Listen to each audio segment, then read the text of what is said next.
Uh, Langsung saja mungkin kita sambut ya pemateri kita hari ini, guru kita hari ini, Ustadz Imam. Assalamualaikum Ustadz Imam. Waalaikumsalam warahmatullahi wabarakatuh. Bagaimana kabarnya Ustadz Imam? Sehat? Alhamdulillah, tamam. Alhamdulillah. Gimana kabar semuanya? Sehat? Alhamdulillah sehat. Lancar puasanya Ustadz hari ketiga atau hari keempat? Alhamdulillah. Biidznillah. Iya. Baik Ustadz, mungkin langsung saja ya, tafadhol kami berikan waktu dan kesempatan untuk Ustadz untuk menyampaikan materi pada kami semua. Tafadhol Ustadz. Bismillahirrahmanirrahim. Assalamualaikum warahmatullahi wabarakatuh. Waalaikumsalam warahmatullahi wabarakatuh. Alhamdulillahi rabbil alamin. Wassalatu wassalamu ala asyrafil anbiya'i wal mursalin wa ala alihi wa sahbihi wa man tabi'ahum bi ihsanin ila yaumiddin. Subhanaka la ilma lana illa ma 'allamtana innaka antal alimul hakim. Amma ba'du. Ikhwani fiddin, azani Allah wa iyyakum, shaimin, shaimat. Mudah-mudahan semua kita yang berada di majelis virtual ini untuk bersama ngaji sore di bulan Ramadan, senantiasa Allah karuniakan petunjuk, senantiasa Allah karuniakan kekuatan untuk bisa menjalani sisa hidup kita ini di atas al-haq, di atas kecintaan dan keridhaan Allah Subhanahu wa Ta'ala, sehingga mudah-mudahan pada saatnya kita nanti pulang menghadap Allah, bertemu di majelis ini dan bertemu nanti di surga Allah Subhanahu wa Ta'ala. Salawat beriring salam, semoga Allah tetap limpahkan kepada junjungan kita Nabi Agung Muhammad Sallallahu Alaihi Wasallam, Nabi panutan kita, berikut keluarga dan para sahabatnya, serta orang-orang yang istiqamah meniti jalan sunnahnya. Mudah-mudahan semua kita tanpa kecuali termasuk di dalamnya. Ikhwafillah azanillah wa iyyakum. Sebelum saya melanjutkan apa yang diamanahkan kepada saya untuk menyampaikan, saya konfirmasi dulu apakah suara saya cukup terdengar dengan baik? Dengar, alhamdulillah jelas Ustaz. Baik, terima kasih. Alhamdulillah. Khas kalian, tema tentang sukses saat musibah datang sesungguhnya adalah satu dari dua tema yang kita berharap sore hari ini dapat menyamakan cara pandang kita tentang apa itu sukses. Yang kedua, betulkah kesuksesan itu hanya layak untuk dialamatkan kepada mereka yang naik pangkat dan jabatannya, kepada mereka yang sehat walafiat, kepada mereka yang melimpah harta dan kekayaannya. Apakah tidak layak? Atau tepatnya apakah tidak ada peluang bagi orang yang sedang terbaring di rumah sakit, bagi orang yang sedang dirundung kesulitan karena usahanya sedang macet, bagi orang yang kalah tender, kalah dalam pemilihan pilkada, kepada mereka juga apakah tidak ada peluang untuk sukses? Inilah beberapa hal yang menjadi latar belakang kenapa tema ini kita angkat.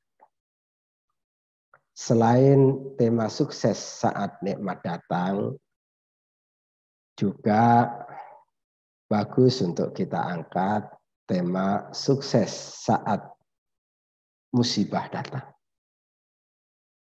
Dan hari ini kita akan membincangkan satu dari dua poin itu, yaitu sukses saat musibah datang.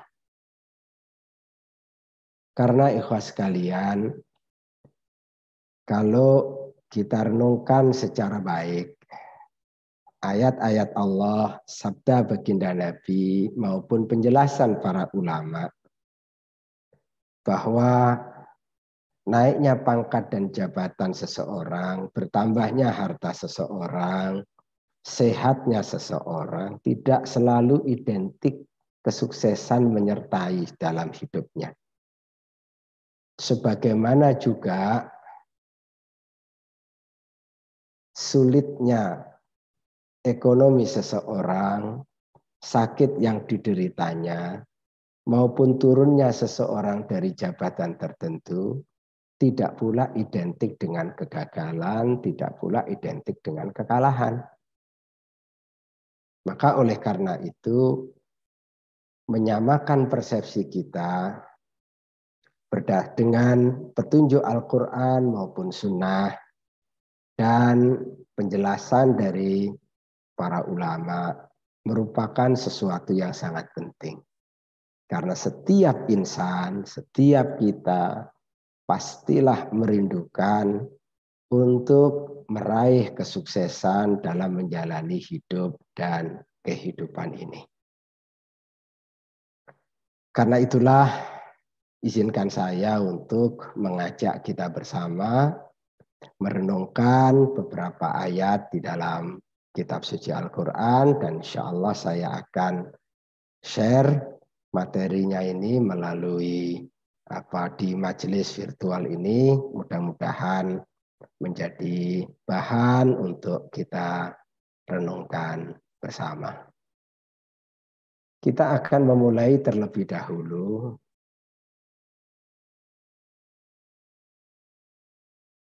membaca dan mentadaburi satu potongan ayat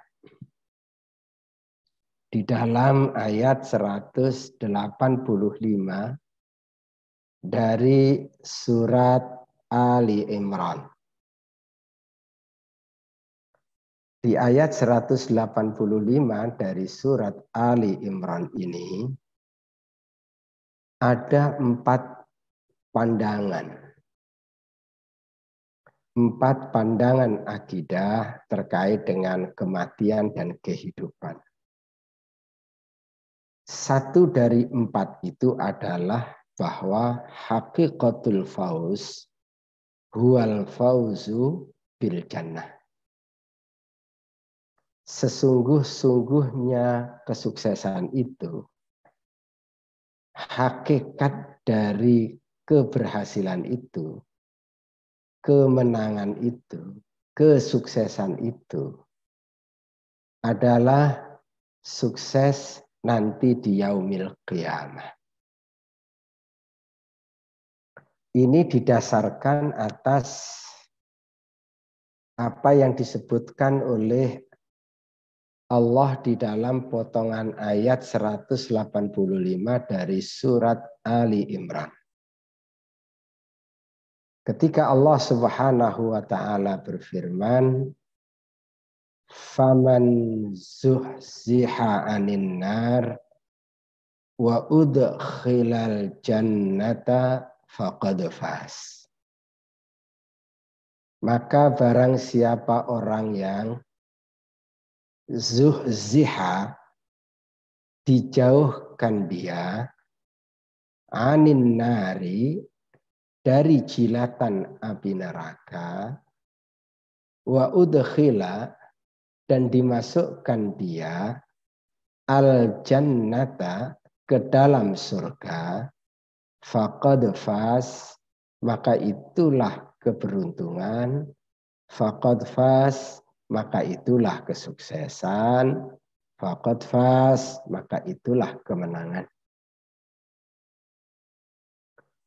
Berdasarkan ayat ini, sukses adalah, untung adalah, manakala dengan apa yang ada menjadikan kita berpeluang dimasukkan oleh Allah ke dalam surga dan dihindarkan kita dari jilatan api neraka.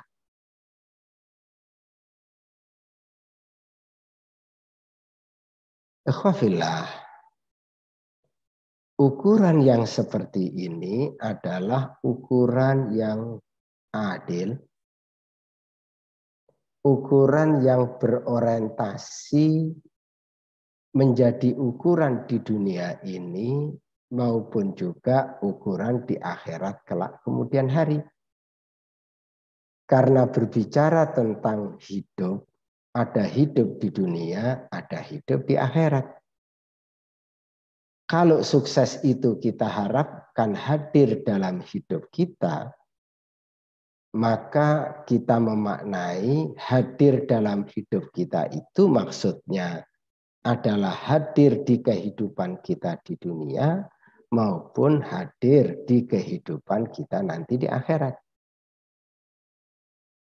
Maka selain ukuran ini adalah ukuran yang adil, ukuran ini pula adalah ukuran yang berorientasi bukan hanya di dunia, tapi juga ukuran yang berorientasi di akhirat.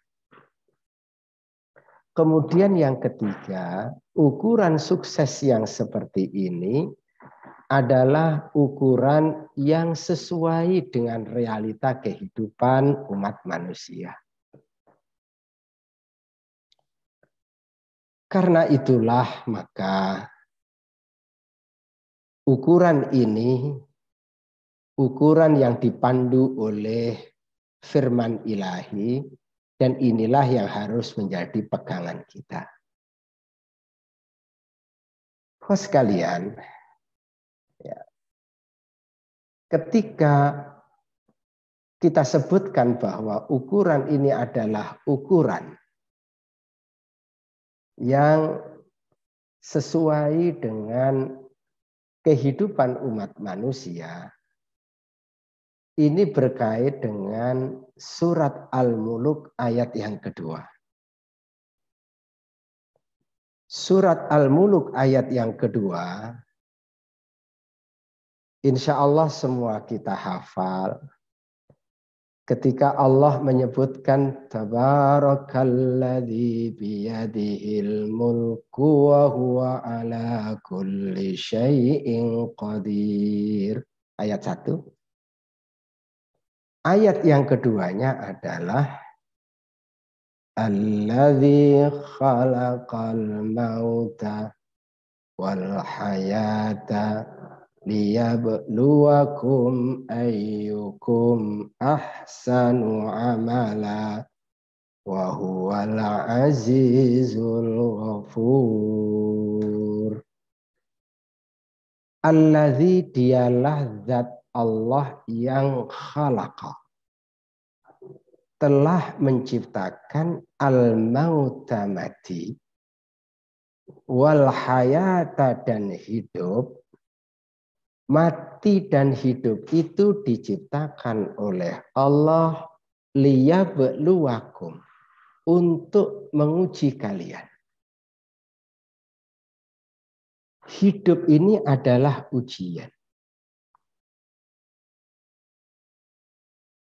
Karena Allah menciptakan mati dan hidup untuk menjalani proses ujian. Dan ujian itu berdasarkan firman Allah Subhanahu wa taala pada surat 30, pada surat Al-Anbiya, surat yang ke-21, ayat 35, ujian itu hadir dalam dua bentuk. Wa nabluukum bisyarri wal khairi fitnah. Wa ilaina turja'un. Ujian itu dihadirkan oleh Allah satu dalam bentuk asyarru wa nabluukum bisyarri yang diterjemahkan dalam bahasa Indonesia dengan keburukan. Ujian itu juga hadir dalam bentuk wa nabluukum bisyarri, yang kedua wal khairi, dan al khair, yang diterjemahkan dengan kebaikan. Hadir dalam dua bentuk. Satu dalam bentuk asyarru, yang kedua dalam bentuk al khairu. Asyarru menunjuk pada sesuatu yang dirindukan, tidak dirindukan kehadirannya, dirasakan tidak enak, ada anggota keluarga yang wafat, diuji oleh Allah sakit, turun dari jabatan, kalah tender, harta kekayaan menipis, asyar. Tetapi ujian itu juga hadir dalam bentuk yang kedua, yaitu al-khairu. Bertambah harta, naik pangkat dan jabatan, sehat, tambah anak, tambah cucu,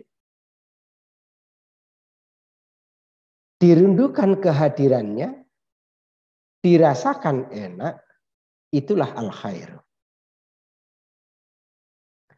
Maka karena hidup ini adalah ujian, dan ujian ini hadir dalam dua bentuk, enak dan tidak enak, maka adil.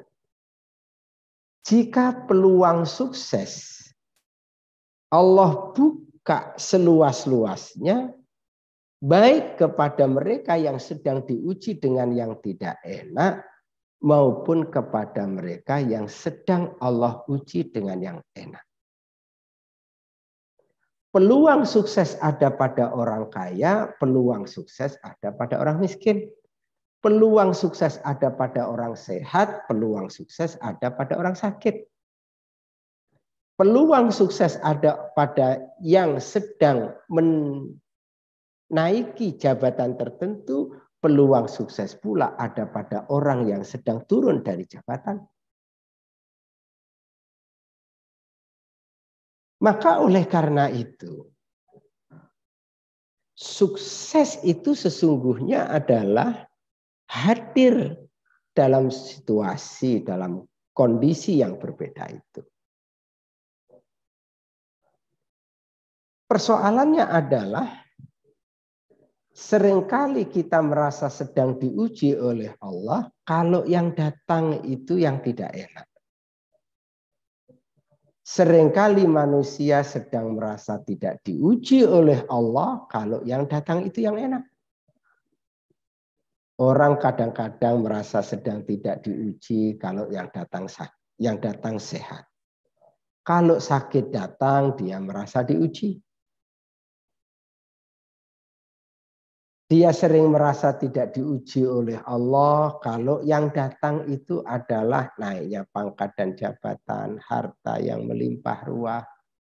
Tapi merasa sedang diuji oleh Allah kalau yang datang itu adalah kekurangan harta, bisnis lagi susah. Sedang diuji. Itulah yang terjadi pada persepsi umum di tengah umat manusia. Bahkan ketika ada seorang istri misalkan bercerita dengan kawannya, minta doa karena baru saja suaminya diangkat jadi direktur dan mohon doa agar supaya sukses dan agar supaya lulus ketika diuji sebagai seorang direktur. Orang dengan sinis kadang-kadang mengatakan, baru juga direktur, udah sombong amat. Padahal dia datang menceritakan itu dalam rangka untuk memohon doa agar supaya lulus ketika diuji oleh Allah dengan yang tidak enak, diuji oleh Allah dengan yang enak. Nah, oleh karena itulah ya, dengan cara pandang ini saya ingin mengajak kita di sore hari ini, ayo kita samakan persepsi kita, ya. Kita bangun motivasi kita sampaikan kepada saudara-saudara kita yang sedang dirundung sulit. Kita sampaikan kepada saudara-saudara kita yang sedang sakit. Bahwa di balik sakit yang dideritanya, di balik kesulitan yang dihadapinya, di balik kekurangan yang sedang dialaminya, ada peluang sukses, ada pintu sukses. Ada optimisme, ada pelipur lara, bahkan ada penawar duka. Kau sekalian, pertanyaannya kemudian adalah, kapan musibah datang, sukses itu menyertai kita? Kapan itu bisa terjadi? Pada saat seperti apa itu bisa terjadi? Ikhwafillah,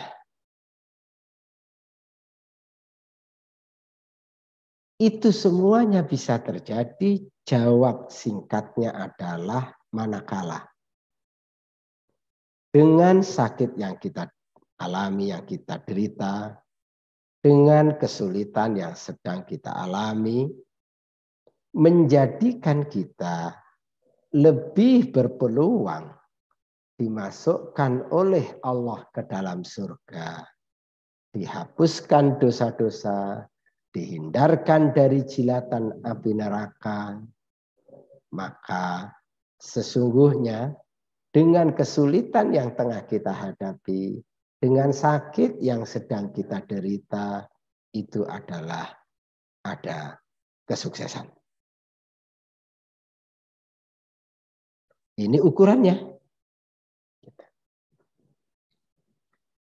Kita coba untuk menyegarkan ingatan kita dengan menyebut nama pelaku sejarah di masa lalu. Kawan sekalian, kalau ditanya kepada kita, Nabi Ayub, Bilal bin Rabah, itu termasuk orang sukses atau orang yang gagal? Saya yakin jawaban kita sebagai orang beriman akan mengatakan bahwa Nabi Ayub adalah orang yang sukses. Bahwa Bilal bin Rabah adalah orang yang sukses. Ketika diajukan pertanyaan kedua, Nabi Ayub itu kaya apa miskin? Mungkin dulunya kaya, kemudian jadi miskin. Nabi Ayub itu sehat apa sakit? Kita akan mengatakan sakit, walau dulunya sehat. Seiring dengan fakta itu, ketika diajukan pertanyaan, Nabi Ayub itu sukses atau gagal? Iman kita akan mengatakan Nabi Ayub adalah orang yang sukses. Maka oleh karena itu, Peluang sukses itu ada pada saat orang sakit.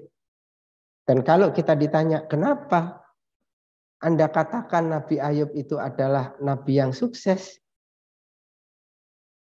Kita akan menjawab, karena dengan apa yang terjadi yang dialami oleh Nabi Ayub, semakin berpeluang baginya untuk dimasukkan oleh Allah ke dalam surga.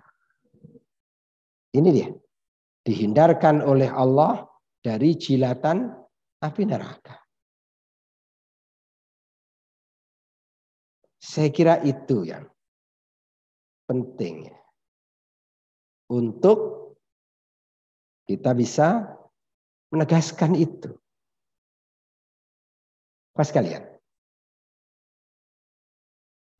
Begitu pula Bilal bin Rabah dan lain sebagainya.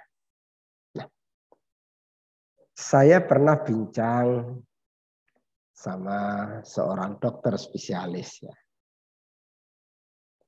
Pertanyaan saya setelah pengajian, Dok, pengalaman dokter nih nangani pasien.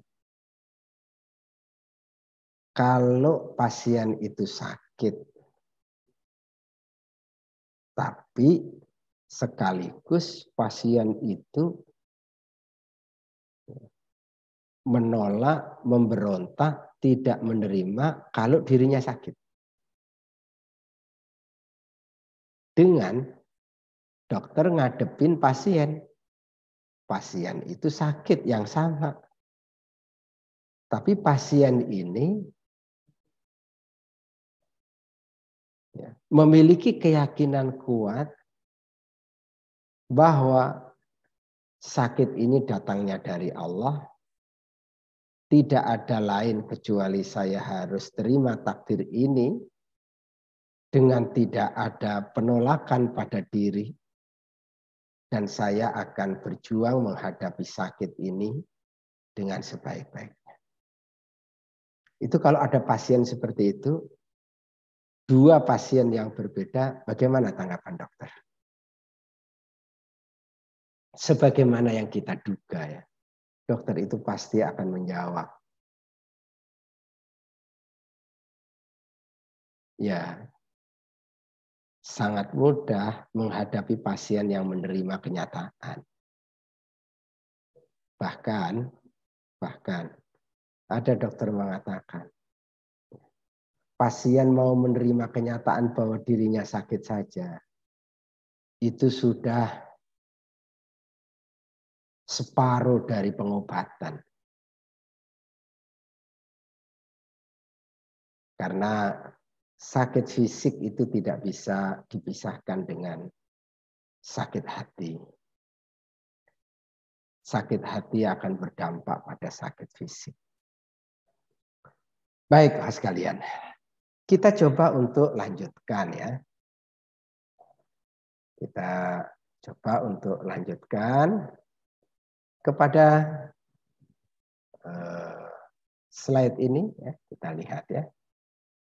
Ini menurut penjelasan Ibnu Abbas, ini sahabat Ibnu Abbas radhiyallahu anhu. Kedua bentuk ujian di atas memiliki makna bahwa manusia akan diuji dengan beragam bentuknya, yakni kesulitan, kemudahan, sehat, sakit, kekayaan, kemiskinan, halal, haram, ketaatan, kemaksiatan, dan petunjuk serta kesesatan. Nah, kita coba dalami ya. Kita coba dalami soal cara pandang ini.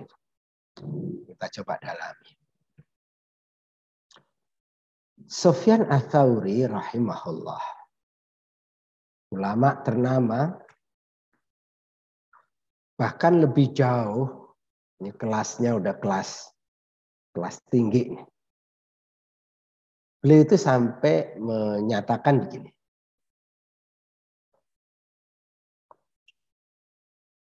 Ada ungkapan beliau yang menarik. Kata beliau, laisa bifaqihin faman lam ya'udil bala'u ni'amahu warrakha'u musibahu. bukan termasuk orang yang mendalam ilmunya. Bila seseorang tidak menganggap bala, tidak menganggap musibah sebagai nikmat. Dan kenikmatan itu sebagai cobaan. Jadi ikhwas sekalian, kalau kita baru bisa merasakan bahwa yang namanya musibah itu adalah sesuatu yang kita rasakan tidak enak dan belum bisa kita merasakan bahwa di balik musibah itu ada kenikmatan dan di balik kenikmatan itu ada musibah, ada ujian, maka kata Sufyan Ats-Tsauri, ilmu kita ini belum dalam. Seseorang yang ilmunya mendalam adalah orang yang menganggap bahwa musibah sebagai nikmat, nikmat sebagai musibah.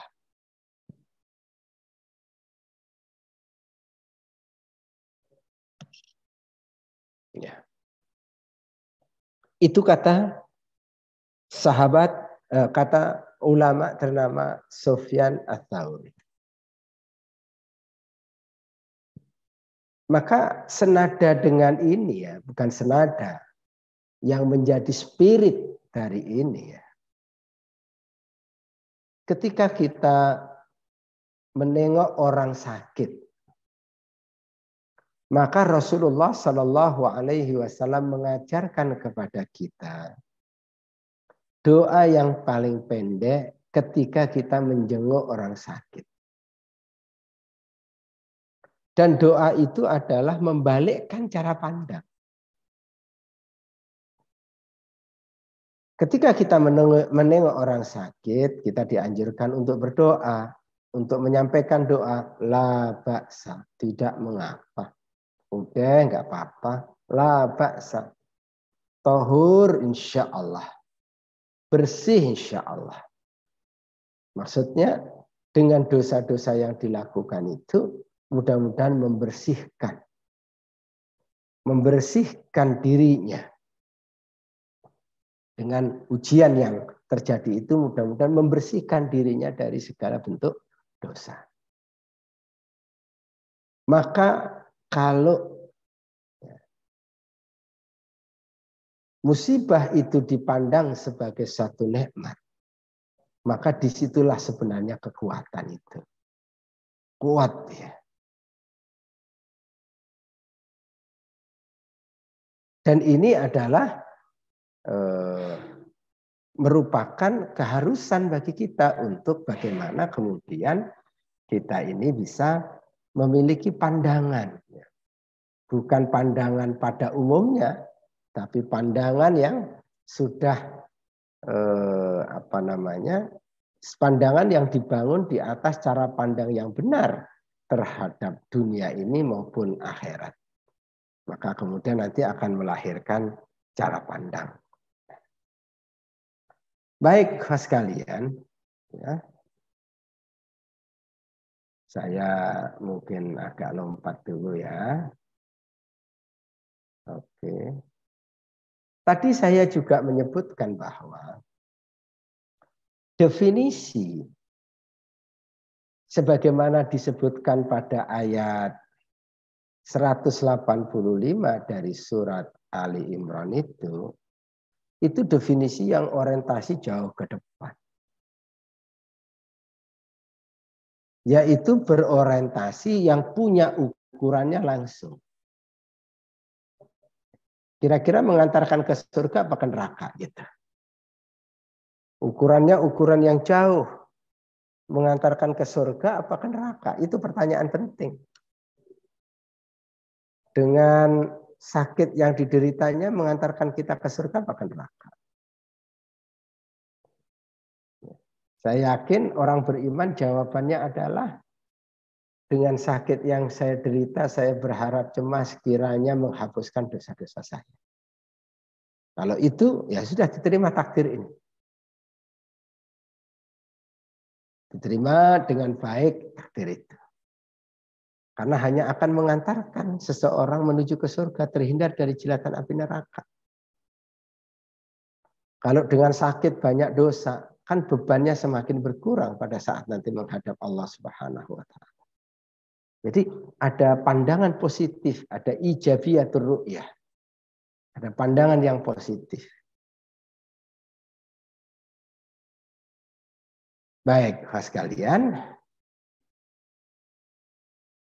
Sekarang pertanyaannya adalah, kita masih ada waktu sedikit sebelum jam 5. Kemudian pertanyaannya adalah kunci suksesnya apa?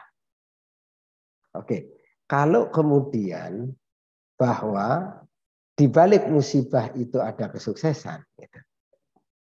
Ada peluang sukses di balik musibah, maka pertanyaan yang muncul adalah kunci suksesnya apa? Surat At-Taghabun ayat yang ke-11 ya, memberikan penjelasan kepada kita bahwa ma asaba min musibatin illa biidznillah. Ya. Bahwa tidak ada musibah yang menimpa seseorang kecuali dengan izin Allah. Dan barang siapa yang beriman kepada Allah, niscaya dia akan memberikan petunjuk kepada hatinya. Berarti kata kuncinya adalah yang betul-betul punya komitmen beriman kepada Allah. Beriman kepada Allah itu adalah kunci.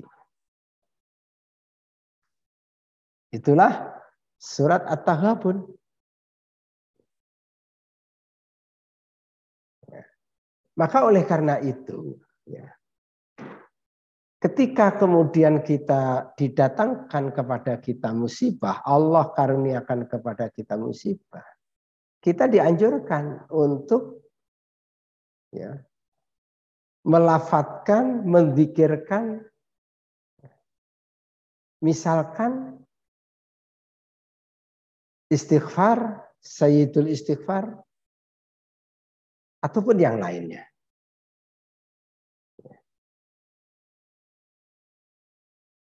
Itu penting berangkat dari keyakinan bahwa tidak mungkin terjadinya musibah ini kecuali dengan seizin Allah. Ma asaba min musibatin illa biidznillah. Itu penting. Kenapa saya sebutkan ini penting? Karena kesimpulan bahwa musibah datang kepada diri kita ini itu atas kehendak Allah Subhanahu wa taala, maka kita bisa bersandar kepada kekuasaan dan kemahaan Allah itu.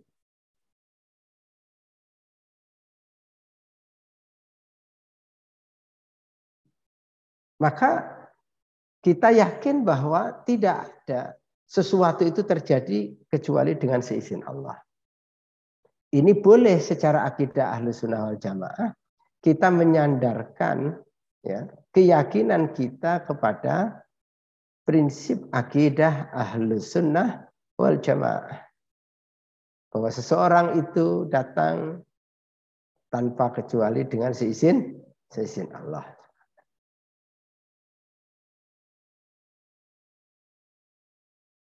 Kemudian disebutkan bahwa dan barang siapa yang beriman kepada Allah, niscaya dia akan memberikan petunjuk kepadanya.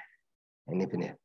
Wa may yu'min billah yahdi qalbah. Apa yang dimaksud dengan wa may yu'min billah yahdi qalbah? Disebutkan misalkan ya. Misalkan di sini di dalam hadis riwayat Imam Bukhari, ma min musibatin tusibul muslima illa kafarallahu biha anhu hatta syaukatu yushikuha. Tidak ada sesuatu musibah pun yang menimpa seseorang muslim melainkan Allah Subhanahu wa taala telah menghapus dengan musibah itu dosa-dosanya. Meskipun musibah itu adalah duri yang menusuk di dalam dirinya.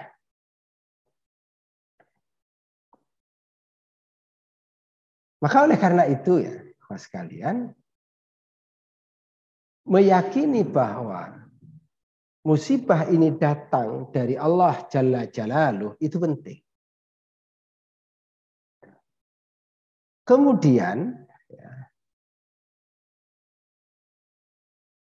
musibah ini harus difahami bahwa dia adalah merupakan peluang. Peluang emas selain harus kita berusaha untuk mencari obatnya atau kemudian berusaha menghadapi musibah itu, tetapi juga kemudian ada peluang. Peluang bahwa di balik musibah ini ada peluang sukses. Apa? Diampuni dosa-dosanya oleh Allah. Dinaikkan, dilipat gandakan pahalanya. Bertambahnya harta, tidak bisa hadirnya. Bertambahnya harta, lalu kemudian tidak bisa hadirnya sesuatu yang kita harapkan dalam kehidupan kita, kita pandang sebagai sesuatu yang positif. Nah, oleh karena itu, Bapak sekalian ya, di dalam kesempatan ini sekali lagi saya ingin kita memandang bahwa musibah itu adalah Allah yang menetapkan. Itu penting. Karena begini, saya mau ceritakan sedikit. Saya waktu itu nonton televisi ya tentang berita gempa dan tsunami yang berdampak pada kawasan Pangandaran. Yang menarik bagi saya, ketika ada sekelompok masyarakat yang pakaiannya itu yang mimpin pakai putih, pakai baju yang ya santri lah begitu. Dia sedang memimpin rombongan untuk melepaskan sesajian untuk penguasa Laut Selatan. Ketika diwawancarai oleh media, kenapa dia melakukan itu? Jawabnya adalah bahwa ya, mereka melakukan itu karena musibah ini terjadi dalam pandangan mereka nih. Musibah ini terjadi karena kelalaian mereka di dalam ya, memberikan sesaji pada penguasa Laut Selatan. Mereka marah. Maka yang kemudian dilakukan karena persepsinya begitu, maka yang dilakukan adalah mereka harus menyiapkan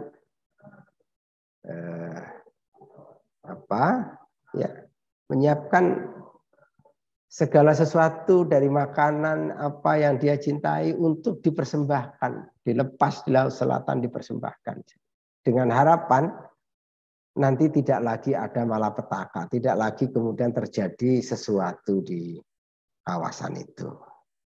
Nah, berangkat dari persepsi yang salah, maka tindakannya jadi salah.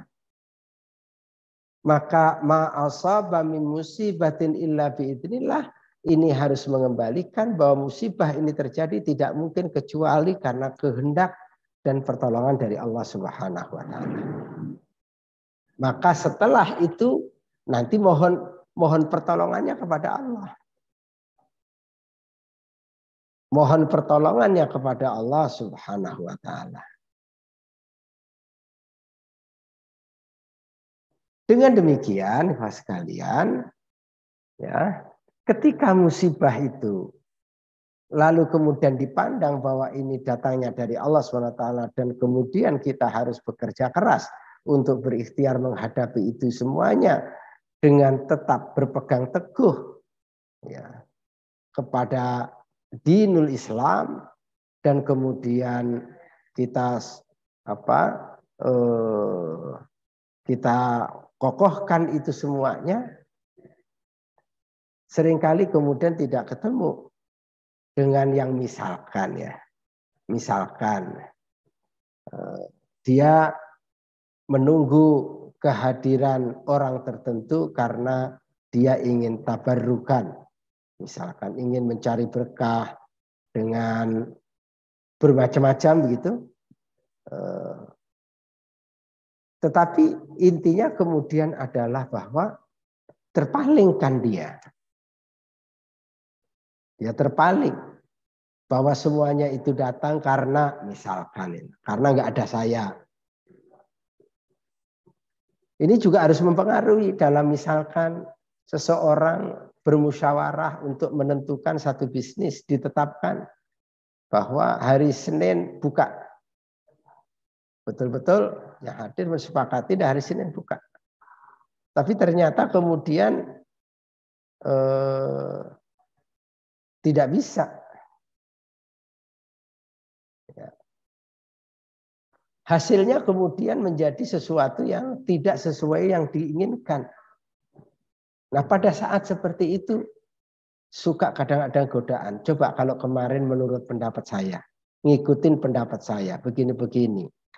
Akan tidak terjadi seperti ini. Jadi mengandai-andai. Orang beriman tidak dibiarkan untuk mengandai-andai yang hanya akan melemahkan dia. Dia harus kembalikan kepada Allah SWT dan kemudian dia akan berjuang keras untuk kemudian dia bisa keluar dari berbagai ujian yang dihadapi itu. Nah, inilah orang yang beriman ya. Jadi berangkat dari cara pandang yang benar, kemudian nanti memiliki keyakinan yang kokoh dan pada akhirnya kemudian bisa bersikap dan bertindak secara benar pula. Sekali lagi, sekalian, sukses bukan hanya disandang oleh yang berkecukupan, oleh yang nikmatnya banyak, oleh yang hartanya melimpah, oleh yang dan seterusnya. Sukses juga bisa disandang oleh mereka yang sedang sakit, oleh mereka yang sedang kesulitan, oleh mereka yang sedang dan seterusnya dan seterusnya. Maka peluang sukses itu ada, tapi harus disamakan persepsinya dulu bahwa sukses itu definisinya adalah manakala dengan sesuatu menjadikan kita lebih berpeluang dimasukkan oleh Allah ke dalam surga, dihindarkan oleh Allah dari jilatan api neraka. Saya kira ini yang bisa saya sampaikan dalam kesempatan ini. Tepat pukul 5 saya akan kembalikan kepada moderator bagaimana selanjutnya majelis kita ini. Terima kasih. Wassalamualaikum warahmatullahi wabarakatuh. Saya persilakan. Alhamdulillahirrahmanirrahim. Syukron jazakumullah khair atas pemaparannya Ustaz. Nanti kita akan ada sesi tanya jawab Ustaz. Bagi Bapak Ibu sahabat audiens sekalian yang ingin bertanya nanti bisa raise hand, tapi nanti ya kalau raise hand. Namun kalau misalnya pertanyaan itu melalui chat bisa dipersiapkan mulai dari sekarang, silakan kirimkan pesan di chat room. Insya Allah nanti kita bahas bareng-bareng. Sebelum sesi tanya jawab akan ada pesan dan kesan dulu nih dari panitia kepada host Lasnas Dewandawa, silakan.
Saya habis 2 hari pulang.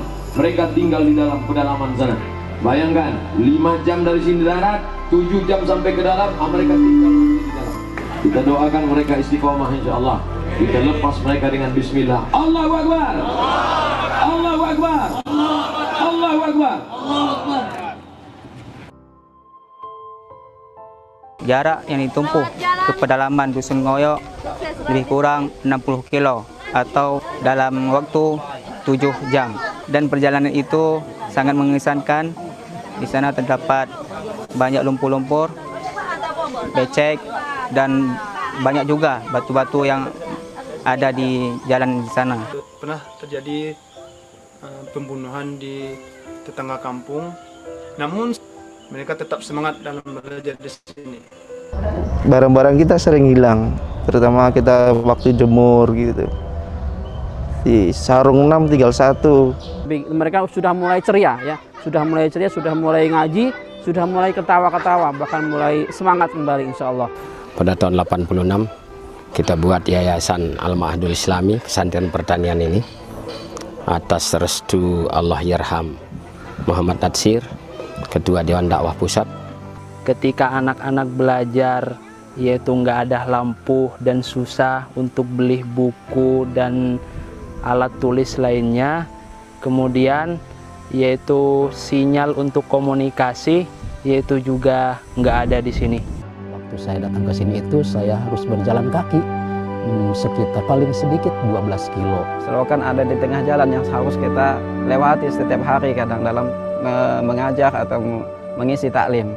Jauhnya mereka dari sumber informasi Islam. Penduduknya yang mayoritas Muslim, namun sangat memprihatinkan. Mereka di sini belajar hanya kelas 1 sampai kelas 3 saja. Coba aja lihat tanahnya. Jadi yang tumbuh di sini cuma jagung juga kurang bagus.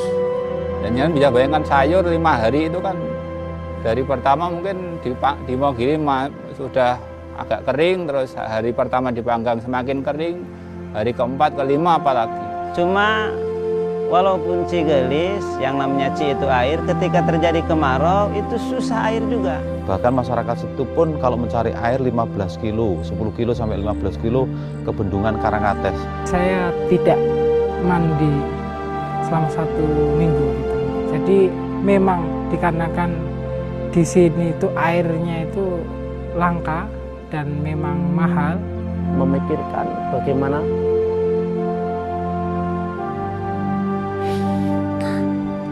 masjid tersebut supaya selesai. Jalan saya hampir nangis, saya belum buka, belum sahur. Tapi kasihan dengan umatnya. Saya diajak pengajian di SP5 itu. Ya. Baik, Bapak Ibu, sahabat dakwah sekalian, mungkin ketika kita sedang bekerja, ketika kita sedang beraktivitas di sini di perkotaan, ketika sedang makan atau bahkan sedang tertidur, ada ribuan orang yang memanjatkan doa untuk Bapak Ibu sahabat dakwah sekalian, karena selama ini telah ikut berkontribusi melalui zakat atau infaknya untuk mendukung kegiatan para guru ngaji di pedalaman. Kami ucapkan jazakumullah khair, dan di bulan Ramadan ini, dalam rangka meraih keberkahan, mari kita sama-sama kembali mendukung para guru ngaji dalam mensiarkan Islam di pedalaman dan membantu masyarakat-masyarakat di pedalaman yang kekurangan guru ngaji dan sarana prasarana dalam belajar. Baik, selanjutnya kita langsung masuk ke sesi tanya jawab saja kali ya, Ustadz. Silahkan. Saya lihat film tadi jadi bernostalgia. Saya dikirim sama Dewan Dakwah tahun 96 dulu ke daerah-daerah transmigrasi di Sumatera Selatan, kemudian juga ke Papua. Dulu pernah ke Papua tahun 96. Masya Allah. Jadi memang ya bagi dai di lapangan senjatanya adalah bahwa di balik kesulitan itu pasti ada kebaikan. Itu yang harus ditanamkan, tapi seiring dengan itu ya bagi kita yang tidak sedang berada di sana, kita bisa bersama-sama melalui berbagai hal dari kita. ya, dari rezeki kita dan seterusnya. Dan itu sangat berarti. Baik, silakan. Hanya sekedar aja menyimak tadi filmnya tadi. Makasih. Iya, baik. Syukron juga Ustaz atas pengalaman yang tadi dibagikan ya, dari dakwah mulai dari wilayah barat sampai timur ya Ustaz ya. Baik, ini ada pertanyaan titipan nih Ustaz, dari hamba Allah. Ustadz mau tanya, ketika kita merasa melihat sebuah hikmah di balik ujian yang kita terima, apakah bisa disebut kesuksesan Ustadz? Tafadhol Ustadz. Baik, makasih. Pertama, yang pertama kita harus dudukkan keyakinan kita dulu bahwa ma asaba min musibatin illa biidznillah. Ma asaba min musibatin illa biidznillah. Itu dulu. Keimanannya dulu. Bahwa tidak ada musibah itu terjadi kecuali dengan seizin Allah. Ini kekuatan. Baru kemudian yang kedua, kita bicara tentang pandangan positif atas apa yang terjadi.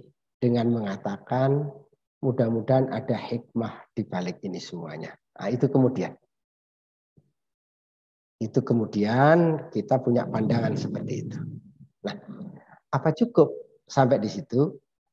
Saya kira iman kita, kalau ayatnya tadi menyebutkan wa may yu'min billah yahdi qalbah. Dan barang siapa yang beriman kepada Allah, niscaya Allah akan berikan petunjuk kepada hatinya.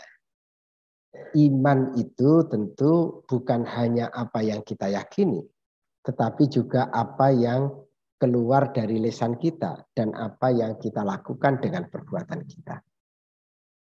Setelah berangkat dengan keyakinan bahwa musibah ini tidak datang kecuali dengan seizin Allah, lalu kemudian kita berharap ada hikmah di balik musibah ini, maka yang kita lakukan adalah dengan lisan kita akan teguh dengan ucapan, kalau berhadapan dengan musibah, innalillah wa inna ilaihi raji'un. Dengan sikap kita sabar. Nah, insya Allah, kalau begitu cara pandangnya, begitu ucapan kita, begitu pula ya, ucapan kita, begitu pula tindakan kita, insya Allah. Ya, kalau itu yang kita lakukan. Ya, itulah yang dimaksud dengan sukses dalam arti musibah itu akan menghapus dosa-dosa kita. Dalam arti musibah itu akan memperlipat gandakan pahala untuk kita. Dalam arti musibah itu insya Allah Allah akan berikan kemudahan di baliknya. Begitu. Nah, artinya kemudian kembali bahwa berarti dengan musibah itu semakin dekat peluang kita untuk dimasukkan oleh Allah ke dalam surga, terhindar dari jilatan api neraka, ada kebaikan di dunia, ada kebaikan pula di akhirat. Terima kasih. Baik, Masya Allah. Semoga dapat menjawab ya Bapak Ibu atau yang bertanya tadi. Kemudian ini sepertinya ada pertanyaan lagi ya. Oh tidak, tadi ada yang mau tanya, mau bahas tentang musibah karena qadarullah di daerah tempat tinggalnya di Tangerang ini sedang terjadi kebakaran, Ustadz. Gimana Bapak Ahmad Naufal ingin jadi bertanya atau tidak, Bapak Ahmad Naufal?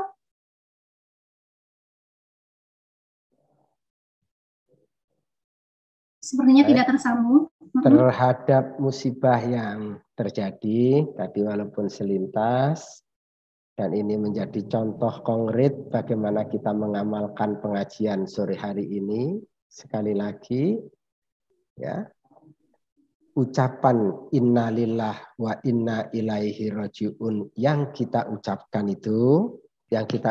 itu, betul-betul harus berangkat dari keyakinan bahwa ini semuanya Allah tetapkan, dan yakin bahwa di balik ini ada hikmah besar. Sepertinya Pak Naufalnya sudah tersambung nih. Iya, udah Ustadz. Afwan Ustadz. Silahkan. Afwan Ustadz, ini kan baru kita masuk Zoom tadi Ustadz. Jadi kita bahas tentang yang namanya musibah tadi Ustadz, yaitu sukses dalam musibah. Dalam pertengahan penjelasan Ustadz, jadi di tempat aneh Ustadz terjadi langsung kebakaran di sini Ustadz, di samping Al-Kausar BSD Citi Ustadz. Jam 5:09 Ustadz. Sekarang ini. Belum lagi buka puasa. Korbannya Ustadz terbakar betis, istrinya, suaminya kebakaran di tangannya. Ya itulah musibah sekarang ini Ustaz yang sedang kami tolong untuk memadamkan apinya. Baik, Ikhwah. Ini peluang sekali, apalagi ini bulan Ramadan, bagi antum peluang untuk meraih amal soleh ini. Itu artinya kalau ada musibah, bagi kita yang menyaksikan, bagi kita yang tidak terkena, itu kita harus memandang bahwa ada musibah, itu artinya Allah berikan peluang kepada kita. Peluang untuk banyak dapat pahala dengan musibah yang dihadapi oleh saudara kita. Ikhwah sekalian, nanti kalau kita tadabbur pada ayat Al-Quran, menarik ketika Allah menyebutkan kesulitan dalam bentuk harta, kesulitan dalam bentuk ujian, dalam bentuk rasa takut, ujian dalam bentuk yang lain-lain. Di dalam surat Al-Baqarah itu disebutkan, ujung ayatnya itu menarik. Wabasyiris sabirin. Dan berikanlah berita gembira. Jawab. Berita gembira itu kan bagi kita biasanya konotasinya itu kaitannya dengan harta, kaitannya dengan ujian yang enak-enak tuh. Ini enggak, wabasyiris sabirin. Berikanlah berita gembira kepada orang-orang yang sabar.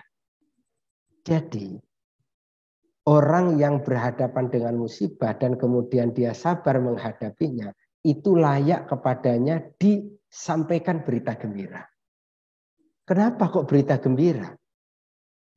Karena peluang surga justru ada di pelupuk mata. Peluang untuk dia dihindarkan oleh Allah dari jilatan api neraka disebabkan karena musibah itu ada di pelupuk mata. Nah ini harus kita bangun nih. Nah bagi kita, ketika kita punya tetangga yang berkekurangan harta, kita kemudian berkelebihan harta, kita harus memandang bahwa keberadaan saudara kita yang sedang kekurangan itu sesungguhnya adalah peluang emas bagi kita. Dan sekaligus ujian bagi kita. Apakah kita akan memanfaatkan peluang itu atau kita tidak pandai memanfaatkan peluang itu. Gitu. Jadi begitulah kira-kira kita harus punya cara pandang. Seperti tadi misalkan sulitnya medan dakwah sampai oleh Ustadz Abdul Somad disebutkan 6 jam tadi itu adalah ujian bagi pelaku dakwah di sana. Ujian bagi dai-dai di sana. Tapi sekaligus pemandangan itu menjadi ujian bagi kita. Menjadi ujian bagi kita yang tidak di sana, yang Allah titipkan kepada kita harta, yang Allah titipkan kepada kita ilmu, yang Allah, akankah kita bisa bersama-sama di dalam gerakan dakwah itu? Itulah begitu. Nah oleh karena itu, ikhwah Noval, anggaplah itu sebagai sebuah peluang emas bagi antum dan beritakanlah berita gembira kepada yang sedang kena musibah. Mudah-mudahan harus dikuatkan, mudah-mudahan ada kebaikan di balik semua yang terjadi. Wallahu a'lam. Ya, baik demikian Bapak Naufal, semoga bisa menjawab ya, dan mudah-mudahan tetangga Bapak Naufal yang terkena musibah Allah kuatkan, Allah berikan kesabaran dalam menghadapi ujian tersebut. Baik, ada lagi yang ingin bertanya Bapak Ibu sahabat dakwah? Jika tidak ada, mungkin kita bisa langsung closing statement ya dari Ustadz Imam. Baik, terima kasih sahabat dakwah, rahimakumullah. Intinya saya hanya ingin menyampaikan pesan bahwa ada kesuksesan loh di balik ujian yang tidak enak, di balik musibah. Kesuksesan itu bukan hanya disandang oleh mereka yang sedang diuji oleh Allah dengan kenikmatan. Yang sedang diuji oleh Allah dengan musibah pun ada peluang sukses. Yang kedua, karena itu perlu kita samakan persepsi kita apa itu sukses. Sukses adalah manakala dengan sesuatu itu terjadi, menjadikan kita lebih berpeluang dimasukkan oleh Allah ke dalam surga, dihindarkan kita oleh Allah dari jilatan api neraka. Karena itu, maka bagaimana agar supaya musibah datang itu kemudian kita bisa meraih kesuksesan? Saya tadi menyampaikan pesan ada 4 hal. Pertama, keyakinan, keimanan dulu yang harus kita hadirkan menghadapi musibah, bahwa ini semua datang bukan karena siapa-siapa, karena izin Allah. Kita tidak boleh bersandar, saya tambahin sedikit, kita tidak boleh bersandar menyandarkan kepada Allah kalau yang terjadi maksiat. Kalau kemaksiatan kita lakukan, kemungkaran kita lakukan, kita tidak boleh bersandar kepada Allah. Tapi kalau musibah terjadi, kita boleh bersandar kepada Allah SWT. Ya, saya mencuri ini kan sudah dikehendaki oleh Allah. Kita nggak boleh. Tapi ketika kemudian musibah terjadi, kita mengatakan semuanya itu terjadi karena izin dan kehendak Allah. Boleh. Yang kedua, kita punya pandangan, harus dengan pandangan positif, bahwa semua ini terjadi pasti ada hikmahnya. Yang ketiga, secara lisan, kita harus dengan tulus menyatakan innalillah wa inna ilaihi rajiun, dan secara perbuatan kita harus kokohkan kesabaran kita. Sabar dalam arti kemudian kita tetap melakukan ketaatan kita kepada Allah Subhanahu wa taala walaupun kita sedang berada dalam kesulitan. Itu saya kira yang bisa disampaikan. Dengan cara seperti itu mudah-mudahan musibah akan berubah menjadi kesuksesan bagi setiap insan. Terima kasih. Ya, Masya Allah. Terima kasih Ustadz. Jazakumullah khair atas kajian yang disampaikan sore hari ini. Mudah-mudahan menjadi ilmu yang bermanfaat untuk Ustadz, mengalir pahala jariah. Begitu pula bagi kami yang mendengarkan, mudah-mudahan menjadi manfaat dan bisa kami aplikasikan dalam kehidupan sehari-hari. Karena memang musibah tidak bisa dipisahkan dari manusia ya. Manusia yang beriman itu akan diuji, diberikan ujian oleh Allah Subhanahu wa taala. Seberapa besar batas sabar kita untuk menghadapinya, itulah mungkin yang bisa dinamakan dengan kesuksesan. Ketika musibah itu dapat mendekatkan diri kita kepada Allah, maka itulah yang disebut dengan sukses. Mungkin begitu ya Ustadz ya. Masya Allah, jazakumullah khair Ustaz, dan juga sahabat dakwah sekalian yang telah hadir hari ini.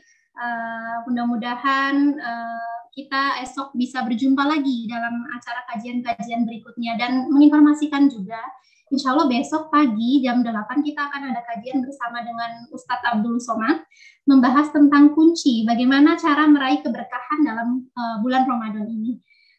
Mungkin kami tunggu juga kehadiran Bapak Ibu sahabat dakwah ya besok di jam 8 besok pagi, siap-siap pagi mungkin berangkat ke kantor atau sambil bekerja sambil mendengarkan kajian. Insya Allah kami senantiasa setia untuk menyajikan kajian-kajian yang bermanfaat. Insya Allah. Baik, saya Nevi selaku moderator mewakili panitia Basnas Dewan Dakwah dan juga Muslimah Corner Indonesia mengucapkan mohon maaf apabila banyak kekurangan dalam memandu acara hari ini. Akhirul kalam, wabillahi taufiq wal hidayah. Wassalamualaikum warahmatullahi wabarakatuh.